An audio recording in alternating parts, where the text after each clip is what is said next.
you like to see my Mooley impersonation? Really? Okay. Have to get ready for this. You all set? That's it, come on!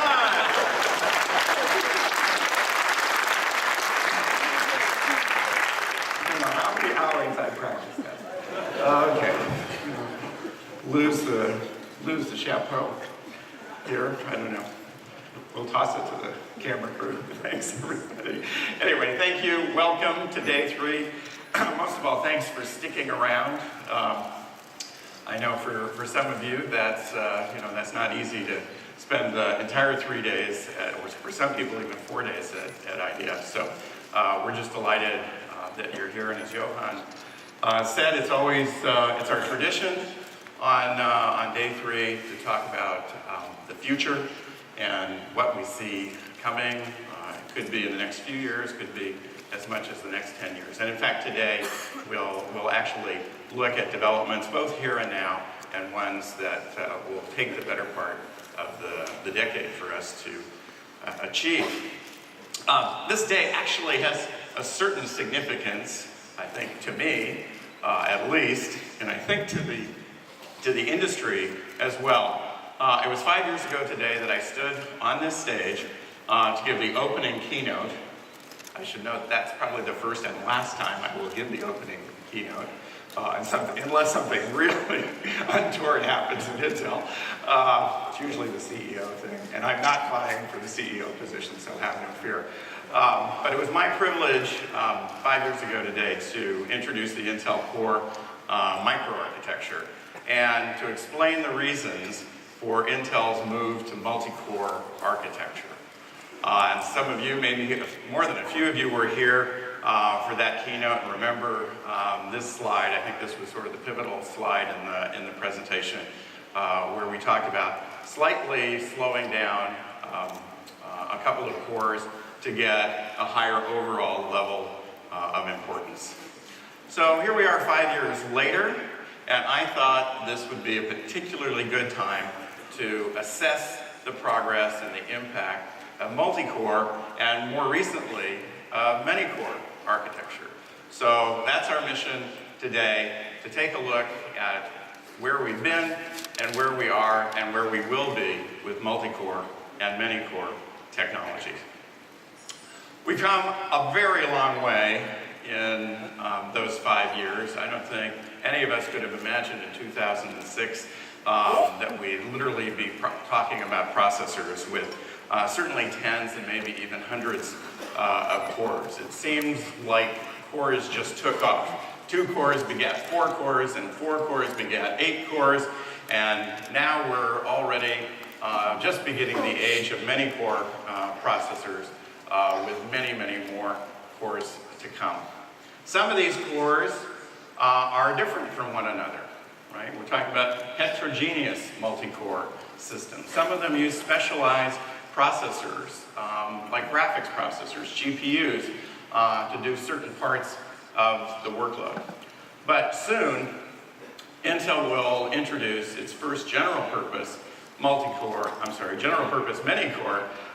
product, and that will literally have many tens of cores. This will be called Knight's Corner. It's part of the Knight's architecture family, and it implements our many integrated core architecture, what we call the Mike architecture. We're already out in the field with our many-core software development vehicle. That's Knight's Ferry.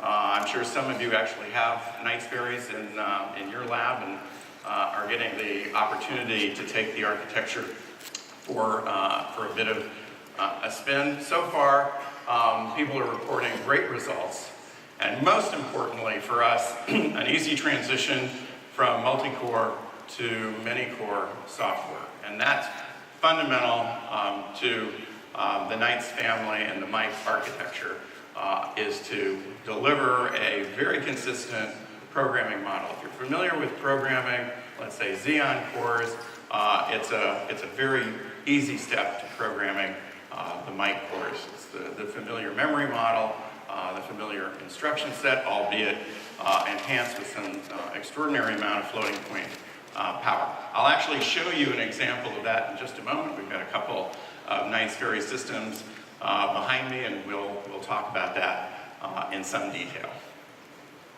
We also launched, the middle of the last decade, our terascale research program, and that's been a very active effort, I'm sure, as a number of you know, and it's really there to help us chart the course to higher and higher levels of parallelism. In Intel Labs, we've actually built a few experimental many-core processors.